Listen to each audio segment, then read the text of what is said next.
হে everyone, কি অবস্থা সবার? Welcome to my new blog. আজকে হাওড় ভ্রমণে গিয়েছিলাম। হাওড়ে গিয়ে কি কি দেখলাম আর হাওড়ের বর্তমান পরিস্থিতি কি, তাই নিয়ে আজকের বিস্তারিত ব্লগ। সকাল 7টার দিকে আমি আর আমার মামাতো ভাই পূর্ণ বাইক নিয়ে বেরিয়ে গেলাম হাওড়ে যাওয়ার জন্য। তারপর পেট্রোল পাম্পে আইসা বাইকে খাবার দিলাম।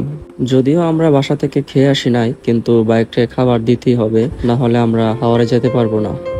এরপর আমরা পেট্রোল পাম্প ত্যাগ করলাম। ওর চুলগুলো হেলমেট থেকে বেরিয়ে আছে মেয়েদের মতো। অনেকে ভাববে আমি কোনো লেডি বাইকারের পেছনে বসে আছি, তাই ওকে বললাম যে তোর চুলগুলো হেলমেটের ভিতরে ঢোকা। ফ্রি রোড পাওয়ার পরে তো আর ওর হুঁশ নেই। তারপর বললাম যে আমি তো হেলমেট ইউজ করতেছি না, তুই সাবধানে চালা, কারণ একটু অ্যাক্সিডেন্ট হলে ডাইরেক্ট স্পট ডেথ। আর আপনাদেরকেও বলছি, হেলমেট ছাড়া কোনো ধরনের রাইডেই যাবেন না। হেলমেট ছাড়া কোনো ধরনের রাইডেই শান্তি পাওয়া যায় না, কারণ সবসময় মনের মধ্যে একটা আতঙ্ক লেগে থাকে কখন কি হয়ে যায়, যার কারণে অ্যাকচুয়াল ফিলটা নেওয়া যায় না। আমরা এখন আছি কিশোরগঞ্জ টু চামড়া রোডে। রাস্তার সংস্কার কাজ চলতেছে, তাই রোডের এরকম অবস্থা। চামড়া বা বালিকলা যাওয়ার পথে রাস্তার বাম পাশে একটা নার্সারি পড়ে, যা দেখতে খুবই সুন্দর। আমি যতবারই ওইদিকে যাই, আমি ওই নার্সারিটার দিকে তাকিয়ে থাকি।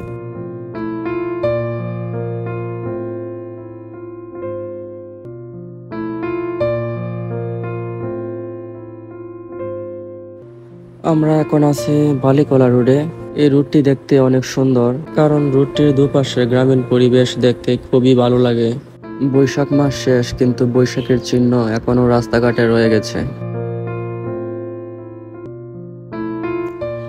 আমরা বালিকলা ফেরিঘাটের খুবই কাছে চলে আসছি। ফেরিঘাটে আসতে দেখি যে অনেক পানি চলে আসছে। বাইক নিয়ে এই জায়গাটা পার করা অনেক কষ্ট হয়ে যায়। এই মুহূর্তে যারা বাইক নিয়ে হাওড়ে আসতে চান তারা ভুলেও আসবেন না, কারণ এখন আর বাইক নিয়ে হাওড়ে আসা যায় না। আমরা প্রথমে ফেরি দিয়ে পার হওয়ার জন্য ফেরিতে আসছিলাম, পরে শুনলাম ফেরি দিয়ে পার হওয়া যায় না, কারণ ওই পারে আরো অনেক পানি। এরপর আমরা নৌকা দিয়ে নদীটি পার হলাম। নদীর ওই পারে বোটের অবস্থা দেখেন, কত পানি হয়েছে। এরপর মিটামন যাওয়ার পথে হাসানপুর ব্রিজের আগেই দেখি যে রাস্তার অবস্থা খুবই বাজে। এই পানি দিয়ে গেলে সাইলেন্সার ডুবে যাবে, তাই আমরা ওই দিক দিয়ে যাই নাই। এরপর আমরা গাড়ি থেকে নেমে গাড়িটাকে ঠেলে আমরা এই দিক দিয়ে গাড়িটি পার করছি।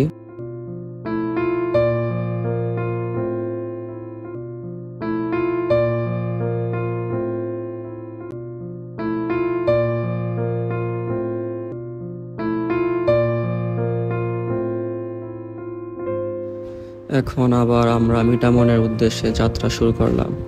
জাস্ট আকাশটা দেখেন কত সুন্দর।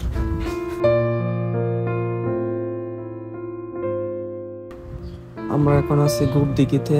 এটা মিটামন যাওয়ার আগে রাস্তায় পড়ে। হাওড়ের সৌন্দর্য দেখতে দেখতে এখন আমরা চলে আসছি মিটামন ফেরিঘাটে।